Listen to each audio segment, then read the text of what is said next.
রকে আড্ডা, করে মাঠে আড্ডা, কফি হাউস আড্ডা, ইউথ আড্ডা, প্রিয় আড্ডা, খোলা মেলা আড্ডা, মন ভালো করা আড্ডা। ইউথ আড্ডা, ইউথ আড্ডা, ইউথ আড্ডা।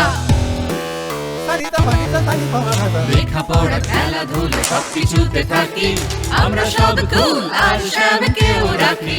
পঞ্চকবি মনে রেখে বাংলা ব্যঙ্গ শুনি, বাড়িয়ে দিলে হাত আমরা বন্ধু হতে জানি।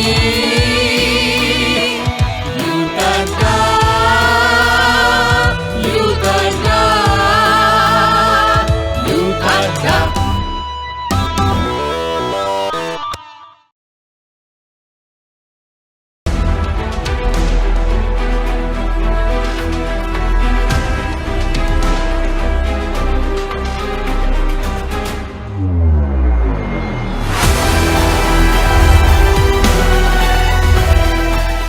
নমস্কার, আমি রণদীপ। দূরদর্শন বাংলায় আপনাদের সকলকে স্বাগত। বই পড়তে তো আমরা সকলেই ভালোবাসি, বিশেষ করে তা যদি আমাদের মাতৃভাষায় লেখা বই হয়। কিন্তু বাংলা ভাষায় লেখা সাহিত্য হলেই কি তাকে বাংলা সাহিত্য বলা যাবে? নাকি যে সাহিত্যে বাঙালির জনজীবন উঠে আসছে তাকেই আমরা বাংলা সাহিত্য বলবো?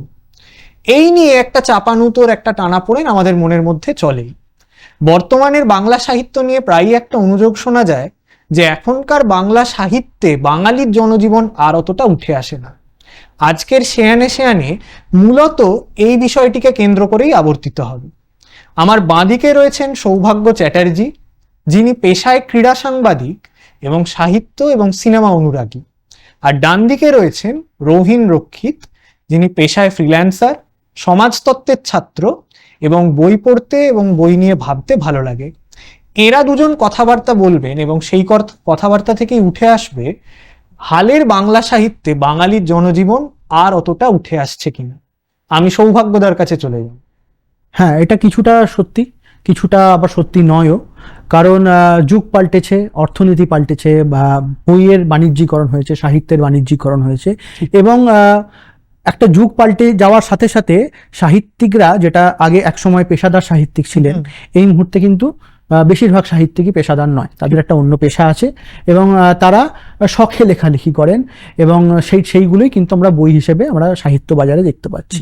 এবং বাজারের একটা ডিমান্ড অ্যান্ড সাপ্লাই একটা ব্যাপার আছে।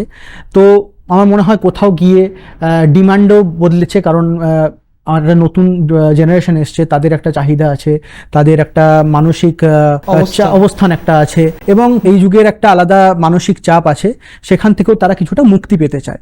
তো সেই কারণেই আমার মনে হয় যে একটা চাহিদার বদল ঘটেছে এবং সেই কারণে যে বর্তমান যুগের যে সাহিত্য হচ্ছে সেটা ততটা জনমুখী হচ্ছে না যতটা হওয়া একটা সময় ছিল। এবং তার কারণ জনরার একটা চেঞ্জ হওয়া এবং যেটা বললাম যে পেশাদার লেখক এবং অপেশাদার লেখকের মধ্যে ফারাক হচ্ছে। পেশাদার লেখকরা সমাজকে যে দৃষ্টিতে দেখতে পারেন, যেভাবে সমাজকে বুঝতে পারেন, সেটা অপেশাদার লেখকদের পক্ষে অতটা সম্ভব হয়ে ওঠে না। তারা নিজেদের কর্মসংস্থানে ভীষণভাবে ব্যস্ত এবং তারা যেটুকু সুযোগ পান, যে সময়টুকু পান, তাতে তাদের পক্ষে কল্পনার দুনিয়াটা বেশি করে সেটাকে তুলে ধরা তাদের পক্ষে অপেক্ষাকৃত সহজ মনে হয়। তো সে কারণে কথা থেকে কি আমরা এইরকম একটা উপসংহারে আসতে পারবো যে যারা তথাকথিত পেশাদার লেখক নন তারা নিজেরা কিছুটা জনবিচ্ছিন্ন বলে তাদের সাহিত্য জনবিচ্ছিন্ন? হ্যাঁ, নিঃসন্দেহে। কারণ আমরা যদি নিজেদেরকেই উদাহরণ হিসেবে তুলে ধরি, আমরা কতটুকু বাইরের দুনিয়াকে দেখার সুযোগ পাই। আমাদের নিজেদের কর্মসংস্থান, আমাদের নিজেদের পরিবার, নিজেদের শখ সব মিশিয়ে তারপর আমাদের যেটুকু সময় থাকে সেই সময়টুকুর মধ্যে আমরা বিনোদনের বিভিন্ন পাথেয় এবং উপকরণের মাঝে আমরা কিছুটা নিজেদের একটা রেসের মধ্যে ফেলে রেখেছি যে কোনোভাবে আমাদের একটা কোনো রকমের বিনোদন চাই। তো সেই বিনোদনের ফাঁকে আমরা কোথাও গিয়ে সমাজকে সেইভাবে দেখতে পাচ্ছি না, আমরা জনমানুষকে সেভাবে দেখতে পাচ্ছি না, জনগণকে সেভাবে দেখতে পাচ্ছি না। আর সেই কারণেই যে সাহিত্য এবং যারা দিচ্ছে এবং যারা চাইছে তাদের মধ্যেও কোথাও গিয়ে একটা জনগণের সাথে তাদের বিচ্ছিন্নতা তৈরি হচ্ছে এবং সে কারণেই আমরা মনে করছি যে সাহিত্যে সেভাবে জনসাহিত্য উঠে আসছে না। আবার একই সাথে আমি এমন সাহিত্য পড়েছি যেখানে ফিকশনের মোড়কে কিন্তু জনজীবন উঠে এসছে। আমি নাম করে বলতে পারি যে রোহন রায়ের মজনতালি সরকার বলে একটি বই আছে, সেখানে আমাদের গত 15 বছরে বিভিন্ন আমাদের শহরে যে সমস্ত আন্দোলন হয়েছিল তার একটা ফিকশনালাইজ একটা চরিত্র তিনি তুলে ধরতে পেরেছেন। কিন্তু জনজীবন আলাদা করে গদ্যের মধ্যে দিয়ে উঠে আসা, সেটা কিছুটা হলেও যে কমেছে সেটা মেনে নিতে অসুবিধা নেই। রোহিন, তোমার কাছে এই একই প্রশ্ন নিয়ে যাব যে বর্তমানের বাংলা সাহিত্য, সৌভাগ্যদা যেরকম বললেন, সাহিত্যিকরা জনবিচ্ছিন্ন হয়ে যাচ্ছে বলে কি সাহিত্য জনবিচ্ছিন্ন হয়ে যাচ্ছে, বা অতটা তুলে ধরতে পারছে না? তুমি কি মনে করো এটা? না, এইটা বললে আমার মতে খুব বেশি সরলীকরণ হয়ে যাবে। আচ্ছা। কারণ আগেকার দিনের যে সাহিত্যিকরা বা সৌভাগ্যদা যে সমস্ত পেশাদার সাহিত্যিকদের কথা বলতে চাইলেন, তারা যে সময়ে সাহিত্য রচনা করতেন সেই সময়কাল থেকে আজকের সময়টা অনেকটা পাল্টেছে। সেই সময়তে বাংলার গ্রাম ছিল প্রধান সামাজিক এবং অর্থনৈতিক কেন্দ্র।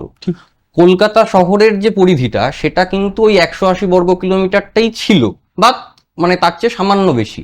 কিন্তু এবং সেই সময়তে আমাদের বিভিন্ন রাজনৈতিক সমস্যার মধ্য দিয়ে যেতে হয়েছে, দেশভাগ থেকে শুরু করে স্বাধীনতা আন্দোলন এবং তারপরে মন্বন্তর সবকিছু রয়েছে, নকশাল আন্দোলন, নকশাল সময়টা, সেই সবকিছুরই প্রতিফলন তাদের সাহিত্যে উঠে আসতো, সেটা আমরা পেয়েছি। কিন্তু বর্তমানে যেটা দেখা যাচ্ছে যে আমাদের নগরায়ন অনেক বেড়ে গেছে, বিশ্বায়ন পরবর্তী পৃথিবীতে নগরায়ন বেড়েছে, ফলত যেটা হয়েছে মিডল ক্লাস যে শ্রেণীটা সেটারও বিস্তার ঘটেছে এবং মানুষের অর্থনীতি সেটা কৃষি নির্ভরতাটাকে ছেড়ে অনেক বেশি আমাদের এই চাকরি সার্ভিস সেক্টর নির্ভর হয়ে পড়েছে। ফলে গ্রাম থেকে মানে গ্রামের দিকে ফোকাসটা সরে গিয়ে শহর কেন্দ্রিক হয়ে পড়ছি আমরা। ফলত যেটা হচ্ছে শহর মানে নগরায়নের ফল হিসেবে যেগুলো এসেছে, যেমন হচ্ছে মাইগ্রেশন, যেমন হচ্ছে ব্যক্তিগত সম্পর্কের বিভিন্ন টানাপোড়েন, যেমন হচ্ছে আমাদের অর্থনৈতিক বিভিন্ন উত্থান পতন, অর্থনৈতিক সূচকের বিভিন্ন উত্থান পতন, সেইগুলো অনেক বেশি করে সাহিত্যে ধরা দিচ্ছে বলে আমার মনে হয়। এবং সেইটা যদি আমি বলি, এবং হ্যাঁ এটা ঠিক কথা যে বৃহত্তর যে জনসমাজ ছিল, বৃহত্তর যে জনগোষ্ঠী ছিল, সেটা আগেকার সাহিত্যে যতটা প্রতিফলিত হতো তার চেয়ে সরে এসে এখন একটু ব্যক্তি নির্ভরতাটা বেড়ে গেছে। কিন্তু তার মানে তো এই নয় যে পুরোপুরি জনবিচ্ছিন্ন হয়ে গেছে বা এখনকার অপেশাদার সাহিত্যিকরাও জনবিচ্ছিন্ন হয়ে গেছেন। হ্যাঁ, কিছুটা মেনে নিতে অসুবিধা নেই যে তাদের সেই সময়টা কিছুটা হলেও কম, মানে যে সময় দিয়ে ওই জনমানসকে বিচার করা যেতে পারতো বা বোঝা যেতে পারতো, অনুভব করা যেতে পারতো, সেইটা খানিকটা কমেছে। কিন্তু এই যে ব্যক্তিগত সম্পর্কগুলো, এই যে আমাদের বিভিন্ন সমস্যাগুলো, শহুরে জীবনের সমস্যাগুলো, সেগুলো তো জনজীবন থেকে বিচ্ছিন্ন নয়। ফলত সেগুলো কিন্তু লেখাতে উঠে আসছে, সেগুলো কিন্তু বর্তমান সাহিত্যে আমরা পাচ্ছি, সেটা বিভিন্ন লেখকের লেখাতেই পাচ্ছি। এবং এই ধরনের লেখাগুলোর মধ্যে দিয়েও কিন্তু বর্তমান সমাজের একটা চিত্র কিন্তু ফুটে উঠছে, যে একটা ইনস্টেবিলিটি, ওভারঅল ইনস্টেবিলিটি, কোনো নির্দিষ্ট কিছু নয়, সবকিছুই কিন্তু এর মধ্যে ফুটে উঠছে বলে আমার মনে হয়। ফলে পুরোপুরি যে বর্তমান সাহিত্য আগেকার সাহিত্যের জনবিচ্ছিন্ন হয়ে পড়েছে, সেইটা আমার মনে হয় এই দাবিটা খুব একটা মানে সরলীকরণ হয়ে যাবে। ফলে এখান থেকে আমি কিছুটা হলেও, এখনো জনমুখী রয়েছে, সেখানে ব্যক্তিটা প্রাধান্য পেয়েছে, বড় সমাজটা, বৃহত্তর সমাজটা কিছুটা হলেও তার পরিধিটা ছোট হয়ে এসছে। কারণ বিশ্বায়ন পরবর্তী পৃথিবীতে আমাদের পৃথিবীটাই খুব ছোট হয়ে গেছে, পৃথিবী একটা গ্লোবাল ভিলেজে পরিণত হয়েছে। এখান থেকেই দ্বিতীয় প্রশ্নে যাব সৌভাগ্যদা তোমার কাছে। তুমি একটা খুব উল্লেখযোগ্য কথা বললে, জর ফিকশন একটা মোড়কে আমাদের সমাজের আশপাশটাকে ফুটিয়ে তুলছে। রোহিন যে কথাটা বলল তার উত্তরে তোমার যা বলবার আছে, তার সঙ্গে আমি তোমার কাছে আরেকটা প্রশ্ন রাখবো। সেটা হচ্ছে যে এই যে এত থ্রিলার হরর লেখা হচ্ছে, তার মধ্যে তার বেশিরভাগের মধ্যে আদৌ কি কারুর জীবন কোনো দর্শন প্রতিফলিত হচ্ছে বলে মনে করো? মানে একজন স্টিফেন কিং, তিনি যেরকম ইট লিখছেন, সেটা ভারতে মার্কিন দেশের একটা আরবান হরর, সেই রকম কোনো কি বলবো একটা সারগর্ভ হরর কি আমরা আমাদের ভাষায় পাচ্ছি নিয়মিতভাবে? না, নিয়মিতভাবে পাচ্ছি না। এবং যেটুকু পাচ্ছি সেটা যে সবসময় মানুষের কাছে পৌঁছে যাচ্ছে এমনটাও নয়।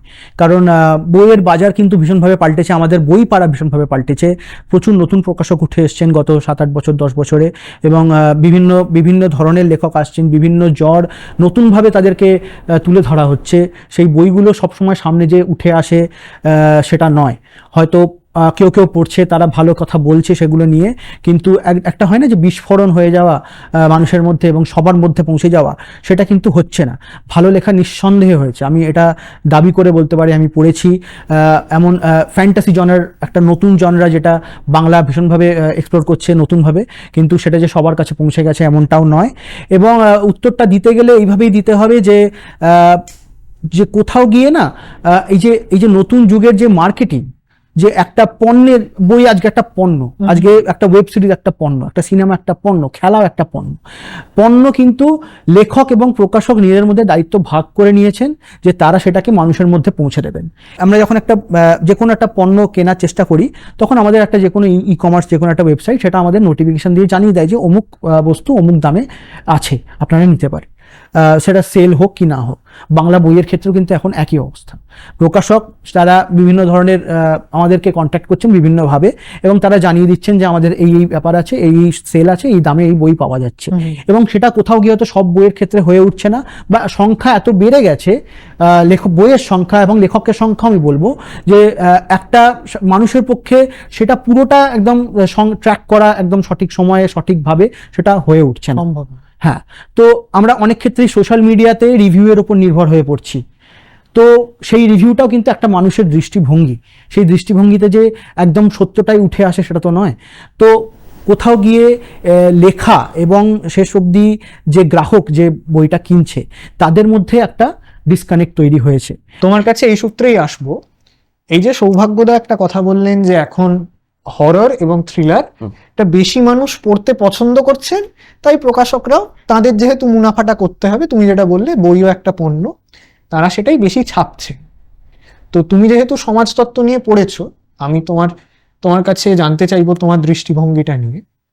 আগে তো আমরা মানিক বন্দ্যোপাধ্যায়ের যেগুলো তথাকথিত সামাজিক উপন্যাস, পদ্মা নদীর মাঝি, পুতুল নাচের ইতিকথা, এগুলো পেয়েছি, তারাশঙ্কর বন্দ্যোপাধ্যায়কে পেয়েছি, বিভূতিভূষণ বন্দ্যোপাধ্যায়কে পেয়েছি, বাণী বসুকে পেয়েছি। এখন সামাজিক উপন্যাসের থেকেও বেশি এই হরর থ্রিলারের জনপ্রিয়তাটা কেন বলে তোমার মনে হয়? এই প্রশ্নের উত্তর দিতে গেলে আমার একটা কথা যেটা মনে হচ্ছে যে বর্তমান সমাজ অনেক বেশি মানে ইনস্ট্যান্ট গ্র্যাটিফিকেশনের দিকে ঝুঁকে পড়েছে। তাদের একটা ওই স্প্যান অফ কনসেন্ট্রেশন কম, এটা আমরা বিভিন্ন আলোচনাতেই উঠে এসছে। রিলের যুগে তাদের ওই মানে এমন একটা কিছু লেখা পড়লাম যেটা পড়লে আমার মাথা খাটাতে কম হবে, কিন্তু আমার মানে আমি বুঝতে কম আমাকে হবে, কিন্তু আমি একটা আনন্দ পাবো, একটা তাৎক্ষণিক একটা অ্যাড্রিনালিন রাশ হবে একটা, এবং ওই সময় কম, এবং একটা প্লট নির্ভর লেখা পড়তে যতটা সহজবোধ্য হয়, একটা সামাজিক উপন্যাস জনমানসকে যেটা আর কি প্রতিফলিত করে, সেটা পড়ার জন্য যে বোধ, যে ভাবনা চিন্তার অবকাশ, সেটা মানুষের কমে গেছে। ফলত সেই কারণে এই হরর বা এই জনর ফিকশনের যে বারবারন্ত কথাটা হয়তো ঠিক হবে না, যে বেশি পরিমাণে প্রকাশ পাচ্ছে যেটা, সেইটা এই পিছনে এই কারণটাই আমার মনে হয় যে মানুষজন ওই সহজে ওটাকে আমি গ্র্যাস্প করতে পারছি একটা সামাজিক উপন্যাসের চেয়ে। এবং ওই বড় আকারের উপন্যাসের চেয়ে অনেক সময় আমরা দেখতে পাই যে সিরিজ ভিত্তিক লেখা, ধারাবাহিক লেখা, ফ্র্যাঞ্চাইজি বেসড লেখাগুলো, পর্বে ভাগ করা লেখাগুলো, এগুলো বেশি মানুষের কাছে গ্রহণযোগ্য হচ্ছে, কারণ ওই সহজবোধ্যতা, মানুষ ওটা সহজে বুঝতে পারছেন, তার একটা আনন্দ হচ্ছে, এবং ওই একটা নির্দেশিত গন্তব্যের দিকে সে চলে যেতে পারছে। তাকে ওই ওপেন এন্ডেড স্টোরির যে মাধুর্যটা, যে ভাবনার চিন্তার অবকাশটা, সেইটা কিন্তু সে অতটা হয়তো পছন্দ করছে না। বিভিন্ন সামাজিক, অর্থনৈতিক, রাজনৈতিক কারণে সে নানাভাবে হয়তো বিচলিত হয়ে আছে। সেই কারণে এই নিষ্কৃতি পেতে ওই তাৎক্ষণিক, যেটা তুমিও বললে, তাৎক্ষণিক একটা অ্যাড্রিনালিন রাশের জন্য এই ধরনের সাহিত্যের দিকে মানুষ বেশি ঝুঁকছেন।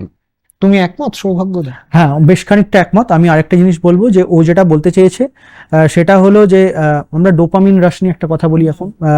সেটা হচ্ছে যে আমাদের যে আমি যেটা প্রথম পয়েন্টের ক্ষেত্রে বলছিলাম যে সময় আমাদের খুব কম, বিনোদনের সময় খুব কম।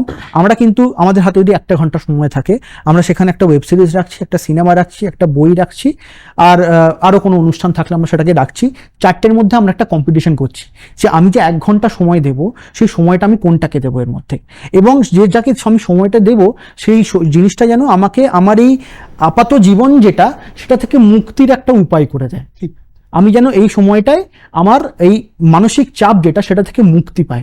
এবং আজকের দিনে যদি আমি সামাজিক উপন্যাসের কথা বলি, বা যে কোনো সময় সামাজিক উপন্যাসের কথা বলি, তার একটা ট্র্যাজিক আবহাওয়া আছে সামাজিক উপন্যাসের ক্ষেত্রে, সেটা দেশভাগ হোক, সেটা আমাদের যে কোনো রাজনৈতিক একটা পরিস্থিতি, এবং সেটা আমাদের মুখটা আমাদের সমাজের অবক্ষয়ের দিকে ঘুরিয়ে দেয়। আজকে যদি আমি রবীন্দ্রনাথের ঘরে বাইরের কথা বলি, সেখানে কিন্তু একটা ভীষণ দ্বন্দ্ব আছে, ঠিক। একটা মানুষের মধ্যে দ্বন্দ্ব আছে, এবং সেটা কোত্থেকে সেখানে অনুভব করতে গিয়ে কোথাও একটা বিষাদ অনুভব করা কিন্তু ভীষণ স্বাভাবিক। তো সেই বিষাদটাকে আমি চাইছি না পাঠক হিসেবে। এখন আমার এই 1 ঘন্টা সময় যেন আমাকে ভীষণ আনন্দ দিতে পারে, এবং আমাকে মুক্তি দিতে পারে, আনন্দের থেকেও বেশি মুক্তি দিতে পারে আমার জীবন থেকে। সেটা আমাকে তখনই দিতে পারবে যখন সেটা কাল্পনিক দুনিয়ার কিছু হবে। এবং কাল্পনিক দুনিয়ায় আমি একটা ভীষণ এই যে হরর বা থ্রিলার, এটা আমাকে কিন্তু ওই যে পরিণতিটা হচ্ছে, যেটা একটা শেষে একটা টুইস্ট থাকছে, সেটা কিন্তু আমাকে সেই ওই অ্যাড্রিনালিন রাশ বা ডোপামিন রাশটা দিচ্ছে, যেটা আমাকে তৎক্ষণাৎ ভালো ফিল করতে, আনন্দিত ফিল করতে মানে তাকে বাধ্য করছে। তোমাদের দুজনের কাছে ইনফ্যাক্ট আমার একই প্রশ্ন থাকবে। আমরা বর্তমানে যদি বাংলা সাহিত্য নিয়ে কথা বলি, আমাদের অডিও স্টোরি অর্থনীতিটা নিয়েও কথা বলতে হবে। এখন তো আমরা এও দেখতে পাচ্ছি যিনি অডিও স্টোরির জগতে জনপ্রিয় হয়ে উঠছেন, তার বই বিক্রির সম্ভাবনাটা বাড়ছে। সেটা ভালো না খারাপ সেটা অন্য কথা, আমরা এই জগৎ থেকে অনেক ভালো লেখককে পেয়েছি। কিন্তু অডিও স্টোরির ক্ষেত্রে একজন মানুষের মধ্যেকার সম্পর্কের যে টানাপোড়েনের গল্প, সেটা শুনতে যত না বেশি পছন্দ করবেন, তার থেকে একটা বেশি অ্যাডভেঞ্চারের গল্প যাতে সাউন্ড ডিজাইনের জায়গা বেশি, একটা হরর গল্প যাতে সাউন্ড ডিজাইনের জায়গাটা বেশি, সেরকম শুনতে পছন্দ করবেন। তো এই অডিও স্টোরি কি বাংলা সাহিত্যকে একটা নির্দিষ্ট খাতের দিকে নিয়ে যাচ্ছে, যেটা কিছুটা একমাত্রিক বলে তোমাদের মনে হয়? রোহিনকে দিয়ে তুমি যদি এই প্রশ্নের উত্তরটা। ওই তুমি যেটা বললে কিছুটা একমাত্রিক তো বটেই, কারণ এখন সবকিছুই বাজার নির্ভর।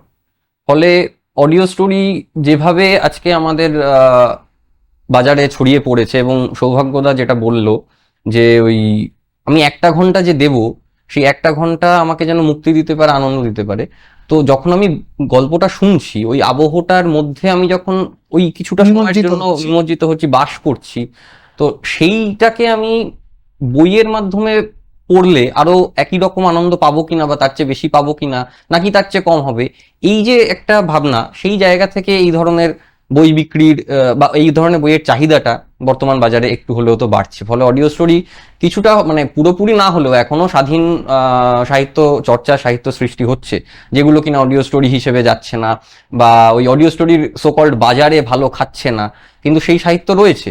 কিন্তু তা সত্ত্বেও দেখা যাচ্ছে যে ওই তুমিও যেটা বললে যে অডিও স্টোরি থেকে ভালো লেখক উঠে আসা, তাদের সাথে বইমেলাতে গিয়ে দেখা করা, বা কলেজ স্ট্রিটে হয়তো তাদের বই বেরোচ্ছে, সই করা, সই শিকারি যে ব্যাপারটা, সই শিকারের যে বিষয়টা থাকছে, তো এইগুলো তো খানিকটা হলেও ওই দিকে নির্দেশ করছে যে অডিও স্টোরির জন্য কিছুটা হলেও লেখক উঠে আসছেন। তো এইটা তো বলা যেতে পারে। তাহলে আমি তোমার অবস্থান নিয়ে, মানে তুমি যেটা একদম শুরু করেছিলে যেটা বলে, সেখানটায় একটা প্রশ্ন তোমাকে করছি। যদি আমি সেই সব সাহিত্যের দিকেই ধাবিত হই, এবং বাজার যদি আমাকে সেই সব সাহিত্যই দেয় যা আমার জীবনের যে সমস্যাগুলো, আমার মতো আরো নাগরিকের জীবনের যে সমস্যাগুলো, সেগুলোর দিক থেকে আমার মুখ ঘুরিয়ে অন্য কোনো দিকে তাকাতে বাধ্য করছে বা তাকাতে প্রলুব্ধ করছে, তাহলে কি তোমার এই কথাটা আর ন্যায্য থাকে যে বাংলা সাহিত্য এখনো জনমুখী রয়েছে? না, সেইখানে আমার মনে হয় যে ওই আমার কথাটা খানিকটা হলে ন্যায্য এখনো থাকছে, কারণ এই জনমুখিতাটা সাহিত্যের মধ্যে রয়েছে। এই সাহিত্যের এই সমস্যাগুলো থেকে উত্তরণের পথ হিসেবেই এই সাহিত্যগুলোতে জ্বর ফিকশনের আধিক্য বাংলা সাহিত্যে বাড়ছে। ওই তন্ত্রমন্ত্রই বলো কি থ্রিলার বলো কি যাই বলো না কেন, শেষে কিন্তু আমরা এখনো একটা বিয়োগান্তক শেষের চেয়ে আমরা একটা সুখকর শেষটাকেই বেশি পছন্দ করি।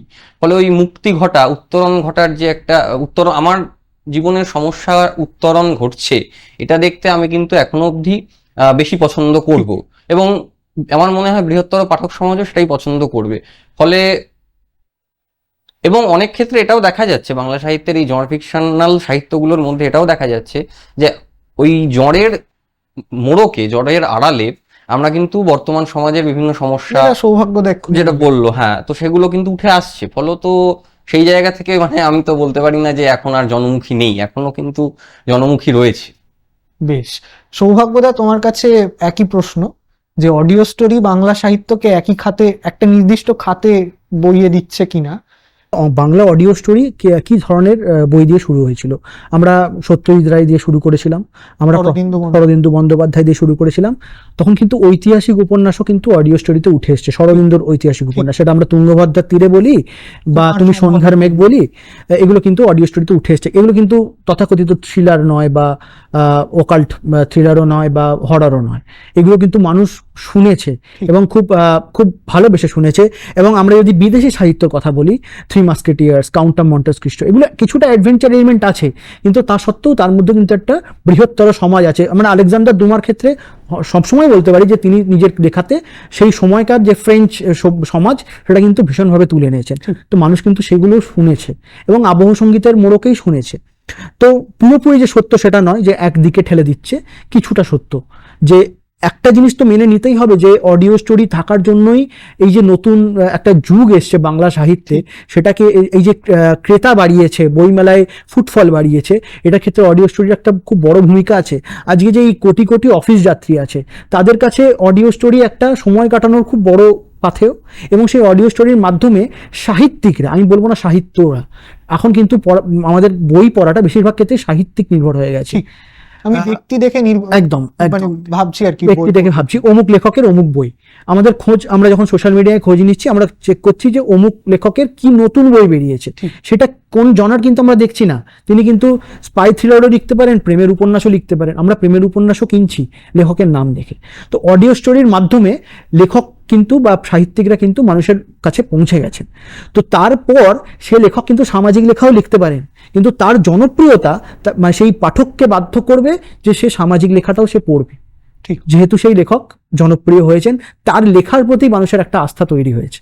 তার মানে আগে লেখক একটা নির্দিষ্ট বেদিতে পৌঁছচ্ছেন এবং তারপরে তিনি, এবং সেটা আমরা সোশ্যাল মিডিয়ায় দেখতে পাচ্ছি। কারণ প্রতিটা লেখকের একই রকম মূল্যায়ন হচ্ছে বলে মনে না, মূল্যায়ন হচ্ছে না একই রকম।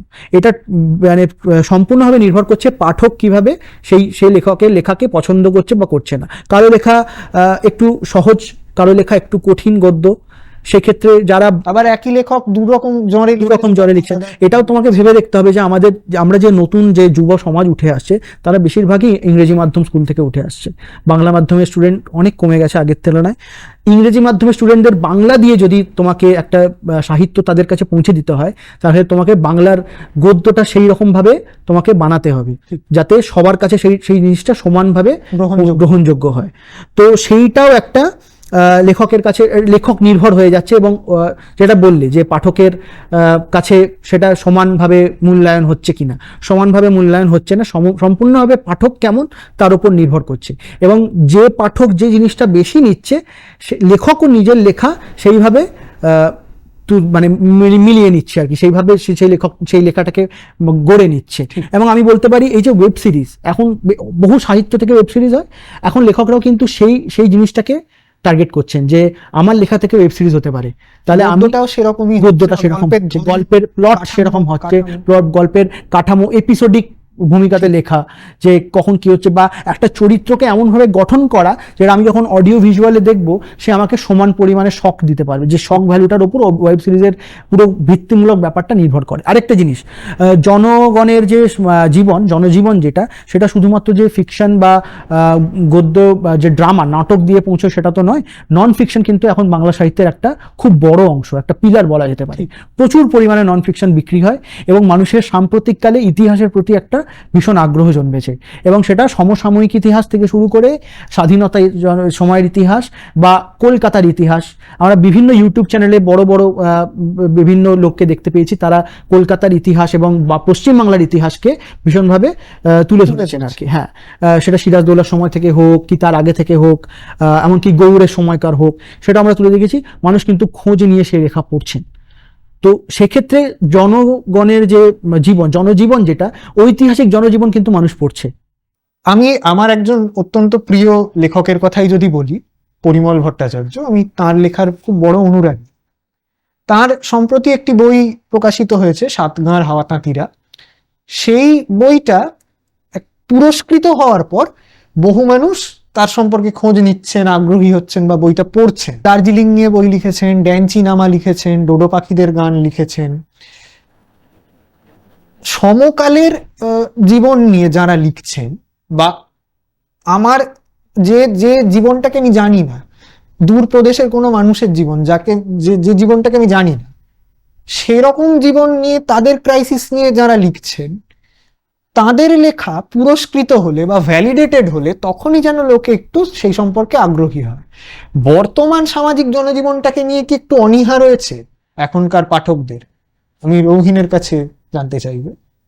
বর্তমান সামাজিক জনজীবন বলতে যেটা হচ্ছে আমাদের, যে এখন কিন্তু ওই নগরায়নটা যেহেতু বেড়েছে, ফলে এখন কিন্তু আর মানে গ্রাম আর শহরের পার্থক্যটা করাটা একটু ডিফিকাল্ট হয়ে যায়। একটা ট্রানজিশন এর মধ্যে দিয়ে কিন্তু চলছে, মানে গ্রাম খানিকটা শহর হয়েছে, আর শহরের শেষ প্রান্তটাই মফস্বল থেকে শহরের দিকে আসছে।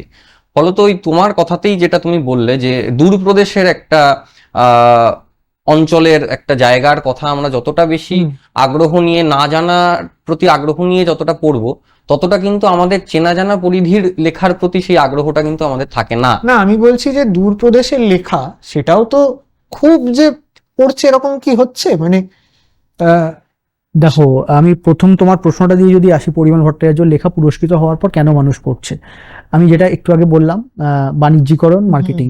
পুরস্কৃত হওয়াটা কিন্তু এক ধরনের মার্কেটিং। আমি কিন্তু পাঠক হিসেবে তাকিয়ে আছি একটা রিভিউয়ের দিকে, যে অমুক মানুষ একটা রিভিউ দেবে, সেই রিভিউটাতে আমি দেখবো আমার পছন্দের জিনিসপত্র আছে কিনা, সেই অনুযায়ী আমি বইটা কিনবো। কারণ এটা একটা ইনভেস্টমেন্টের জায়গায় চলে গেছে। আমি একটা আমার অর্জিত টাকা দিয়ে আমি একটা বই কিনবো, এবং বইয়ের দামও আমি প্রকাশকদের দিক থেকে জানি তারা যথেষ্ট চেষ্টা করেন যে সেটাকে যথেষ্ট কম দামে নিয়ে আসার। কিন্তু দাম যেহেতু সবকিছুরই বেড়েছে এবং মানুষের রোজগার সে অর্থে অতটা বাড়েনি, সেক্ষেত্রে কিন্তু আমাদের বইটা একটু বইটা কিন্তু ভেবে চিন্তে কিনতে হয়। বইয়ের সংখ্যাটাও মাথায় রাখতে হয়, কতটা কি কিনছি। তো পুরস্কৃত যখন একটা বই হচ্ছে, সেই বইটা যখন ভ্যালিডেশন পাচ্ছে, সেটা আমার কাছে একটা রিভিউ, ঠিক, যে এই বইটা ভালো, এটা আপনি পড়তে পারেন। আমার এতক্ষণ যা মনে হলো, যে এরকম একটা উপসংহারে আমরা আসতে পারি যে জনমুখী এই শব্দটার সংজ্ঞাটাও তো একটু পাল্টেছে এত বছর ধরে। অন্যভাবে হয়তো জনজীবন প্রতিফলিত হচ্ছে, বা সাহিত্যে হচ্ছে, সেটা সবসময় পাঠকের কাছে পৌঁছচ্ছে না, বা পাঠকের কাছে পৌঁছলে অনেক ক্ষেত্রে তারা তখন পড়ছেন না, পরে সেই বইটাকে নিয়ে আবার চর্চা হচ্ছে। এরকম অনেকগুলো ব্যাপার রয়েছে। তো আমরা এরকম একটা উপসংহারে আসতে পারি যে আগেকার দিনে যেভাবে বাংলা সাহিত্যে জনজীবন আসতো, আগেকার দিনে যেভাবে বই পড়া হতো, যেভাবে বই লেখা হতো, সেই সমস্তটা যখন পাল্টেছে, তখন তার সার্বিক যে চেহারা সেটাও পাল্টাবে, ফলত জনজীবনকে রিপ্রেজেন্ট করার ধরনটাও পাল্টাবে। আপাতত আমরা এইটুকু বলবো যে আপনারা এই মন্তব্যে কোন পক্ষে অবস্থান নিচ্ছেন আমাদের জানান, এবং এই পর্বটি আপনাদের কেমন লাগলো সেটাও জানানোর অনুরোধ রইল। আজকের মতো শেয়ানে শেয়ানে এই পর্যন্তই। দেখতে থাকুন দূরদর্শন বাংলা। নমস্কার। স্বল্প একটু গল্প হলে দিনটা জমে ক্ষীর, শহর থেকে পালিয়ে করি ইনস্টাগ্রামে ভিড়, পায়ে পায়ে কাছে দূরে ব্লগ করি ঘুরে, লক্ষ্য ভেদ করে ফেলি স্বপ্নগুলো জুড়ে।